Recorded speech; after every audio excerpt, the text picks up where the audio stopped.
Hello, and welcome to another edition of Localized Miami.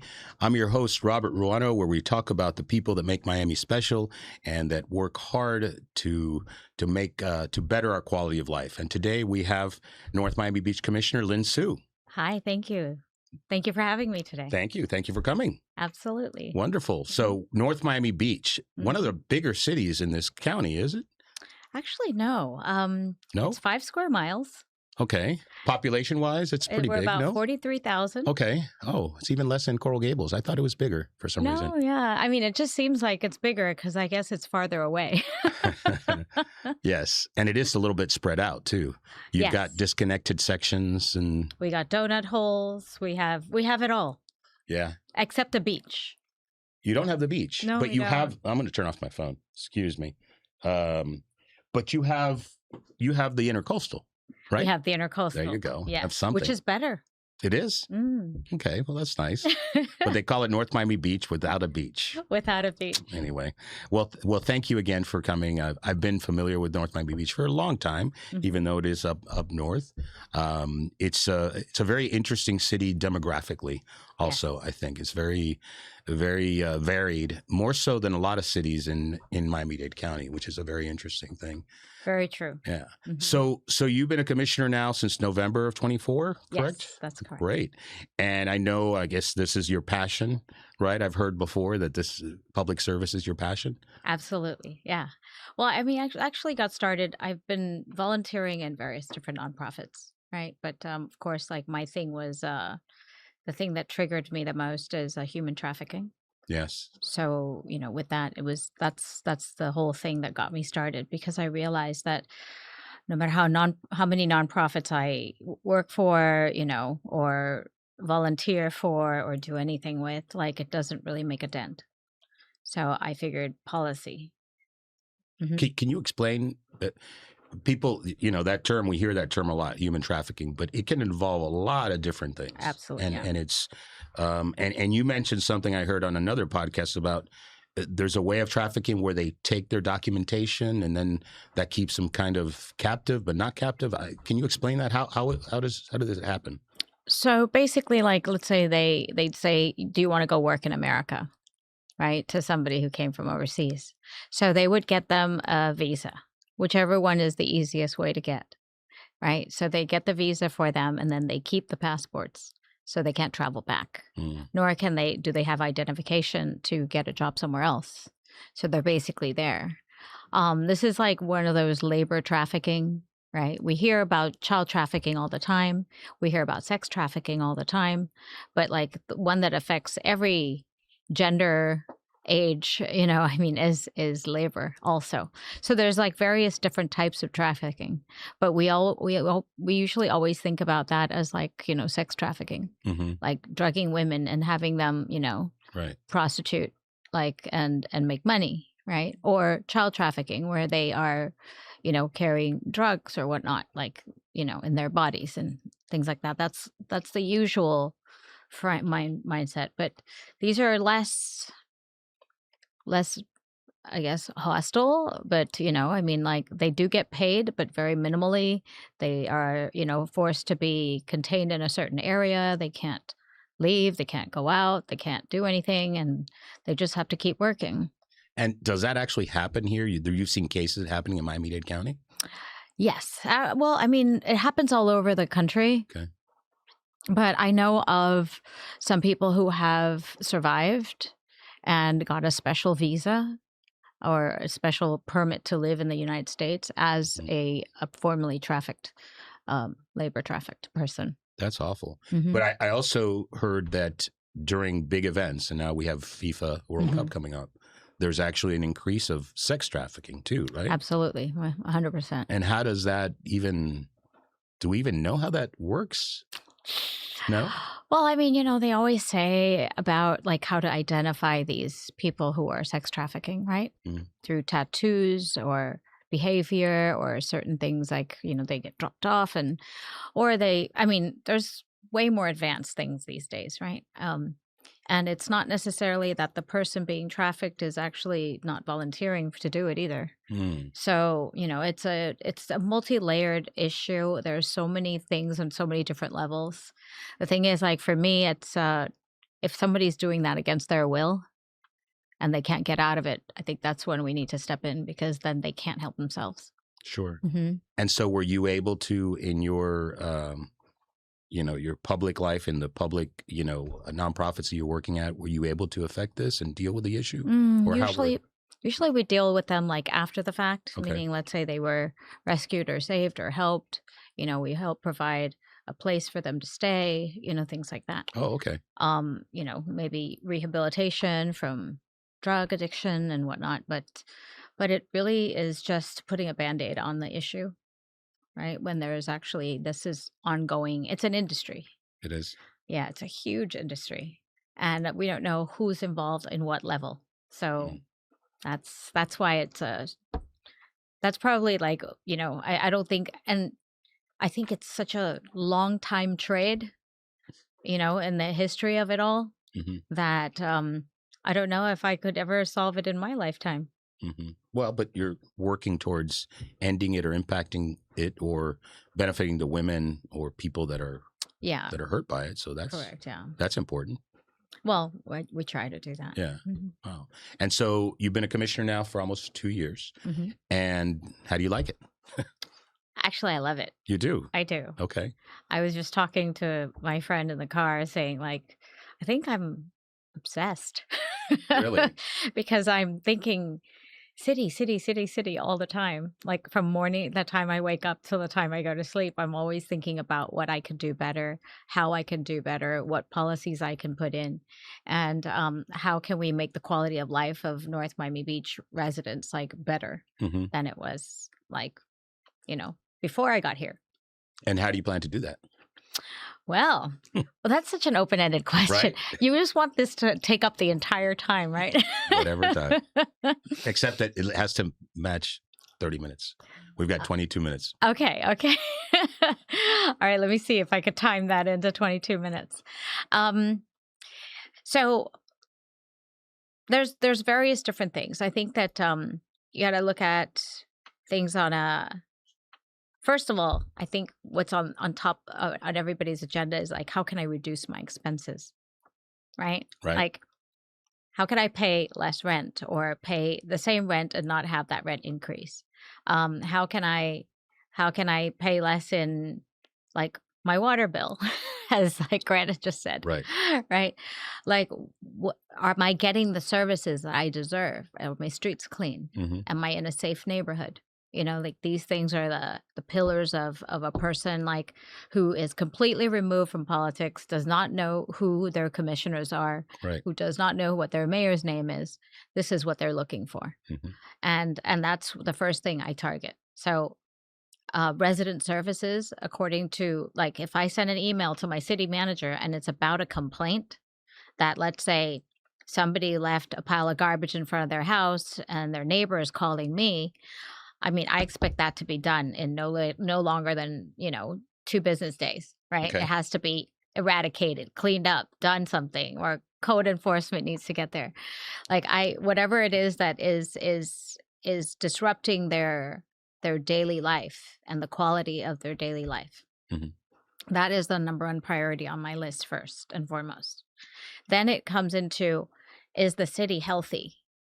Meaning like do we have happy employees working for our residents, right? So that means that we have to have a good system in place. Do we have are we financially sound, right? Right. Or are we going to have to increase property taxes every year, right? Our millage rate every year. And that my goal first of all is to not increase Okay. and eventually reduce. So how can we do that? So that's like the numbers 2 on my priority is how can we make all of this affordable as much as we can on a city level, hmm right? Then there's like, of course, like the other bells and whistles. For example, I had just attended like, the National League of Cities has these university programs like training, like a course. And they were talking about homelessness. And I was thinking, oh, there's so many different ways that people solve problems in different cities that I just found it super interesting. And how can we adopt that without, you know, but still giving the people their dignity? Hmm. Things like that. Those are things that I feel like, okay, this is the next step of what we could do. There's empowerment involved, right? So, one of my initiatives that is still moving pretty slowly is the targeting to make sure that NMB residents all get a GED, Okay. those who want one, right? And then the next step on that is, well, I mean, concurrently, I would love to do like a trade school program. So if anybody's listening to this podcast and knows about this, You did the right camera too. I There we know, go. I know. Like I am looking for a program that could increase the skills of Right. people. I mean, right now, I think the nation has like 4.3% unemployment rate. Honestly, North Miami Beach has about a 2 to 3% unemployment rate. Really We're very, very effective people here. interesting.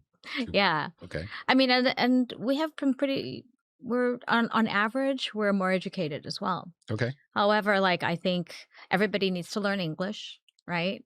Not only because the laws, the country, or anything else, but opportunities. Hmm. Like if you go to another country, the first language they want to learn as a second language, guess what that is? Hmm. Whatever. English. Oh. Oh, when you go to another. When you Oh, go to yeah. another Oh, country, They know right? English. They know Right. usually 4 languages. Even if you go to China, their first language that they want to learn Sure. isn't like, Right. Spanish. Hmm. And I don't no hit on Spanish. I want to learn Spanish. But what I'm saying is other countries, what they want to, when you go to another country, the second language that they want to learn is English. Okay. Right? So why is it that you're already here? Like you need to learn English. Right. Only because the opportunities that are available to you are just going to open up that much more. Sure. So, get your GED, learn English, and find a trade. Right. So, yeah. I assume you're saying for younger people, because if you're coming in at 60 as an immigrant, it's hard to do those 3. Well, yeah. But I mean, all in all, I think it doesn't matter because there are some people who, if you're living in a neighborhood that speaks your original language, right? In North Miami Beach, we have a lot of Creole speakers Hmm. and we have a lot of Spanish speakers. So, and those are about almost half. I Right. mean, 20 some percent speak Creole, right? And then another 35% speak Spanish. Now, what would empower them even more is if they learn English. Sure. I mean, I think so. But No. when you're in a neighborhood or when you grew up or when you were, you're used to settling down in a place and you're not hearing it Yeah. or knowing that you need it, Right. then you can forget about it. Sure. And at some point that might, with this available, it could open doors for you. Well, you said it, if it's available. But let me ask you in terms of GED, how do you get GED to everybody? Well, I think there should be tutorials. I'm looking for to partner up with some nonprofit organizations Hmm. that would like to, we can offer the facility for them to do these trainings and teach people and tutor them for GEDs. Okay. And then, after that, then, we could all support them as a community, get behind them and have them go take their exam and pass the GED. Okay. Yeah. And the third one is very interesting and kind of very dear to me because I've always thought about vocational training and how when I was going through school here, Mhm. we had a lot of different vocational classes and now they've all disappeared. Yeah.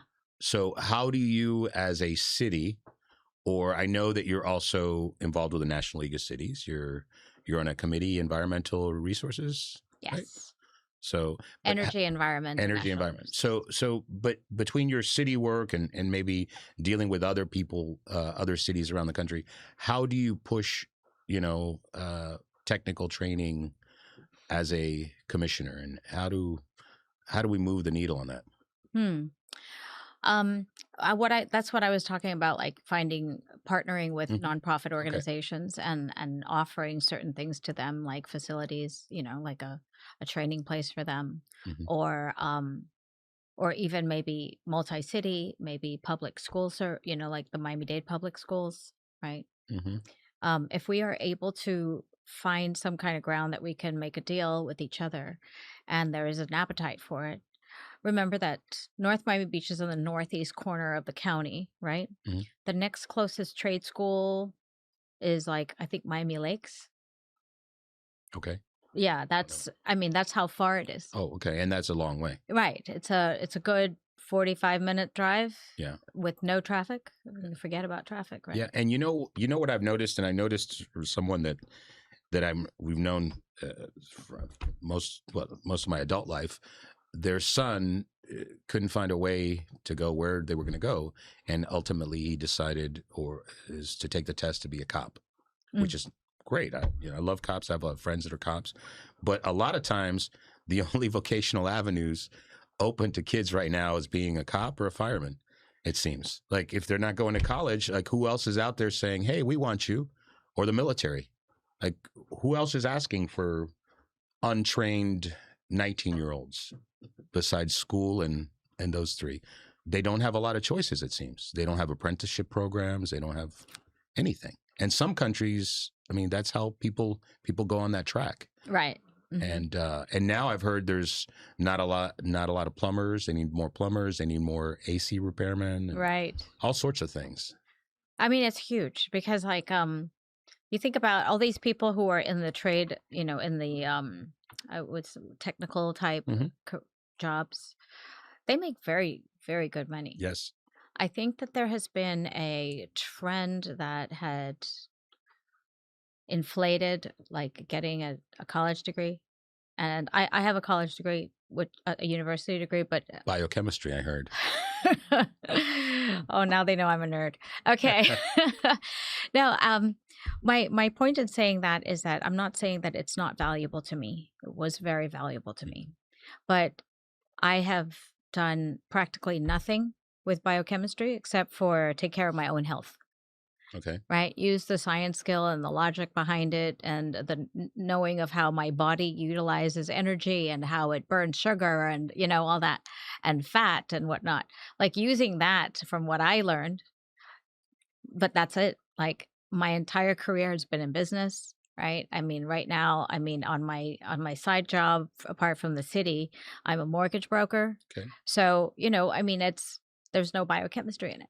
Right. But one thing that I feel is that sometimes, like, the college degree has weighed so much that, like, I think you and we have to, make trade schools great again. Yeah. Or make trade schools cool again. You know what I mean? Because, plumbers make a ton of money. True. They really, really do. I Yeah. mean, I have seen the lifestyle of people who work in these types of fields, like this technical field. Yeah. And they do very well for themselves. It's true. Well, I hope it does change. Speaking of business, I know that you said you've been in business a long time, and but I know that you had an interesting trajectory because you moved at one point back to Thailand. Well, you were actually not back to Thailand. You were born here, right? But you moved to Thailand and you were running your father's business for a long time there. Mm-hmm. Yeah. Tell us about that. That must be as an adult after you received a degree from UCLA. Right. You went back to Thailand. I assume you speak Thai? Yes. Okay. And so how was that? How was that experience? How long did you stay and how did you feel about that? So it wasn't intentional. Oh, okay. Right. So my parent, well, more so my father wanted me to go to medical school. But, I like the years that I spent in biochemistry was already like agonizing enough. So I said to him, like, oh, you know what? I'm going to go back to Thailand and I'm going to do an internship with like Bangkok Bank, which is like one of the top 3 banks in Thailand. So I applied and I got accepted. So then, oh, wow, great. So I told him, like, I'm just going to go back for the internship. And then after the internship, I got a job offer in a consulting firm that certifies people for ISO 9000, Okay. and 14,000. So I was like, oh, I'm just going to do this for a while. It just crept in little by little. But by the time that happened, and this is probably before a lot of listeners were actually born, the Asian economic crisis in 1997, Okay. right? That like hit the fan. Thailand like was the culprit of it. I don't know if you I remember. don't. If you weren't born yet, right? That's funny. That's the Okay, all funniest thing right, I've never heard of. mind. Okay. So, yeah, during that economic crisis, what happened was we've had major, bankers like completely go out of business. Really? The baht floated up to 50 baht per dollar, like it was just a massive crash. And then at that time, the consulting job that I was working for, they had a freeze because nobody wants to consult when the businesses are dying. Then my father, who had business, he says, you've been running around for a year now. Like it's time I got to come back and help me, right, with our Okay. businesses. And he had about 11 companies at the time. And then when I joined him, we opened up 2 more. So I did that with him for a while, a long time. And he retired after 3 years. After I joined him 3 years later, he Mhm. retired. And what companies? What kind of companies? What did you all do? So we had, so you know what Top Golf looks like, Yeah. right? Like that. Originally, we started that in, I think, 1999. We started that same platform of Top Golf, like Nice. the nice golf driving ranges, because usually it's just the ground and you just put your Right. bag down and you just, Right. hit. We did golf cart consignments with some of the top, some of the top golf courses in Thailand. We did document storage. We Okay. did A lot of things. parking systems. We did golf courses. Like, yeah, quite oh, and then the 2 companies that we started was one of them I asked to start is a boutique airline. Okay. So back in the day, we didn't have these low cost airlines. Mhm. So we wanted to do a boutique airline, right, which was already in existence. So we did that. Mhm. And how long were you there and how long were you doing all that? I think before I left Thailand in 2016 was when we sold our last company. So I was there for 20 years.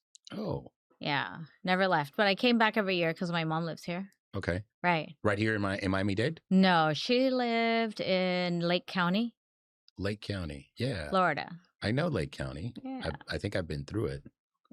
Been through it. No, I was just reading about yeah, I have been through it. But no, this I was just reading about this Representative Sabatini. Yes. He's a commissioner from Lake County, right? He was in the news today. I think he was a state rep in State that rep area. and Yeah. okay. Mhm. Yeah. That's wild. Okay, so you get to see her every once in a while. That's good. Right. Now, let me ask you. I'm curious about this. So I read you were born here, or wait, you came here when you were 3. Sorry, did you? Or you were born here? I was born in D.C. I came to Florida when I was 3. Oh, okay.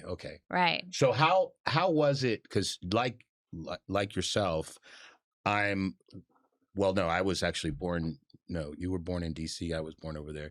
Did they treat you? The question was, when you went back to Thailand, since you had been here for so long, did the people in Thailand treat you a little bit different, like an outsider, even though you're Thai and because you were born in the U.S.?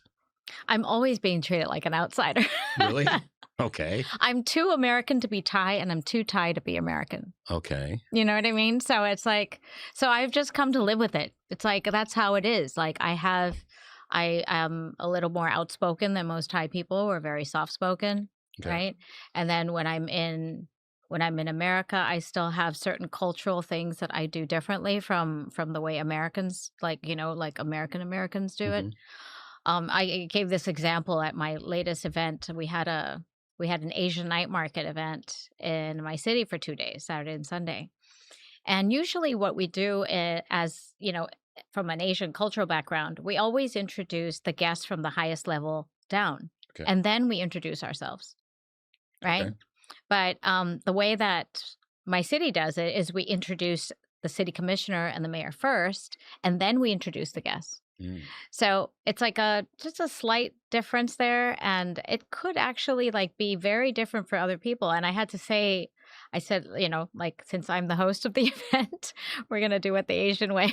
So, That's great. yeah. So it's just these little subtle differences. It's not like, like a black and white thing. I mean, Right. and I don't mean that by racial in any No, way. I understand. Yeah, but it's not like completely opposite of something. It's just a slight shade of like an adjustment. Yeah. Well, I mean, I understand having the two cultures inside of you. I'm very Cuban, but also very American. There you go. So Yeah. it happens. It happens all the To time. everyone. But that's great. By the way, that's impressive that you came back in 2017 and then at 2024 you were elected to the commission. Oh, Right? That's Yeah. a quick turnaround. And so what's A next quick for you? turnaround. What's next for you? Mayor of North Miami Beach, state representative, state senator? Because if I you don't have the know. bug and you said it's a passion, you can't just do this for another 4 years and quit. You're going to have to run again or do something else. I think like I get to look at what are the avenues that will allow me to accomplish what I want to do.